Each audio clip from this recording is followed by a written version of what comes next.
Godadara police મથકની હદમાં T and cold drinks નામના પાન ગલ્લા પર યુવાન પર હુમલો કરી ચપ્પુ મારી હત્યા કરવા મામલે હુમલાખોરોમાંથી એકનું મોત નીપજ્યું છે, જ્યારે મુખ્ય સૂત્રધાર અને 4 કિશોર સહિત 6 ને ગોડાદરા પોલીસે ઝડપી પડ્યા છે। ગોડાદરા પોલીસ સ્ટેશન વિસ્તારમાં પર્વત ગામ જતા રોડ ઉપર Mahakal T and cold drinks નામના પાનના ગલ્લામાં એક યુવાન મયુર પાટીલ ઊભો હતો। મિત્રના ગલ્લા પર ઊભેલા મયુર પાટીલ નામના યુવાનની ગલ્લામાં ઘૂસી માર મારી ચપ્પુ હલાવી હત્યા કરી હતી। આ હત્યા પ્રકરણમાં હુમલાખોર એક આરોપી નિતેશ ચોટલી પણ ઘવાયો હોય તેને સારવાર માટે હોસ્પિટલ ખસેડાયો હતો, જ્યાં તેનું મોત નીપજ્યું હતું। જ્યારે મુખ્ય આરોપી એવા આદિત્યસિંહ, સંતોષસિંહ રાજપૂત અને રાજારામ પ્રવેશ મહંતો તથા 4 બાળ કિશોરને પોલીસે ઝડપી પાડ્યા છે। ઝડપાયેલ 6 આરોપીઓમાંથી આદિત્યસિંહ સાથે મૃતક મયુરનો ગલ્લા બહાર ઊભા રહેવાને લઈ થયેલ ઝઘડામાં હત્યા કરી હોવાનું સામે આવ્યું છે। તો આ અંગે ડીસીપીએ વધુ માહિતી આપી હતી।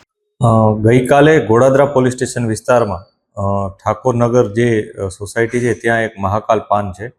આ મહાકાલ પાન સેન્ટરની અંદર ગઈકાલે હત્યાનો એક બનાવ બન્યો હતો। આ બનાવમાં હકીકત એવું હતું કે મયુર પાટીલ નામનો એક છોકરો ત્યાં હતો, ગલ્લામાં હાજર હતો પાનના ગલ્લે, અને એ દરમિયાન કેટલાક છોકરાઓ આવી અને એના સાથે ઝઘડો કર્યો હતો અને એને ચપ્પુ જેવા તીક્ષ્ણ હથિયારથી એના ઉપર વાર કર્યો અને એની હત્યા નિપજાવી હતી। આ બનાવમાં પોલીસે તત્કાલ કાર્યવાહી કરી અને જે એફઆઈઆર લોન્ચ કરી અને આગળ અમે જે આરોપીઓ છે એને પકડવાની શરૂઆત કરી હતી।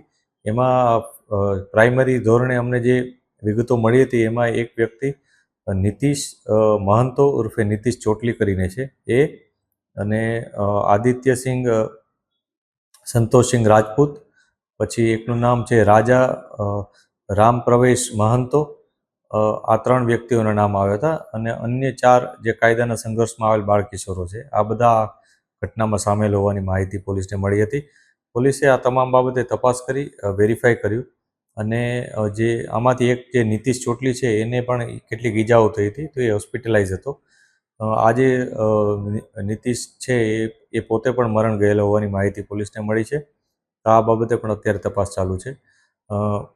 જે અન્ય આરોપીઓ છે એમાંથી 2 વ્યક્તિઓ આદિત્ય સંતોષસિંહ રાજપૂત અને અન્ય એક રાજા રામ પ્રવેશ મહંતો, આ બંનેની પોલીસે ધરપકડ કરી છે।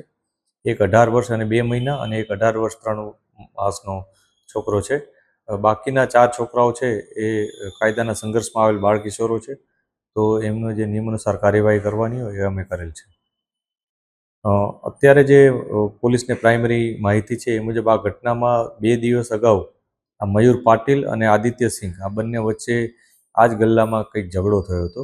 આ બંને વચ્ચે કંઈક ત્યાં ઊભા રહેવા બાબતે અડચણ થતી હતી, એ બાબતે ઝઘડો થયો હતો।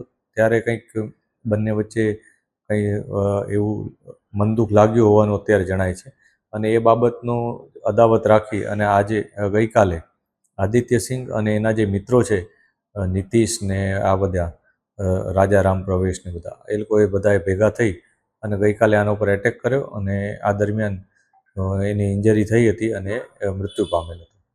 પોલીસે આ જે આરોપીઓ છે એની કાયદેસર ધરપકડ કરી છે। આરોપીનો કોઈ જૂનો ઇતિહાસ હાલ અત્યારે કોઈ ઇન્ફોર્મેશન નથી, અમે તપાસી રહ્યા છીએ, કેમ કે 18 વર્ષ 2 મહિના અને 18 વર્ષ 3 માસના જ એમની એજ છે, એટલે અગાઉ એમના વિરુદ્ધ કોઈ કંઈ બનાવ બન્યો છે, એમના વિરુદ્ધ બન્યો છે અથવા એમના દ્વારા કોઈ ઘટના બની છે, એની તપાસ અત્યારે ચાલુ છે।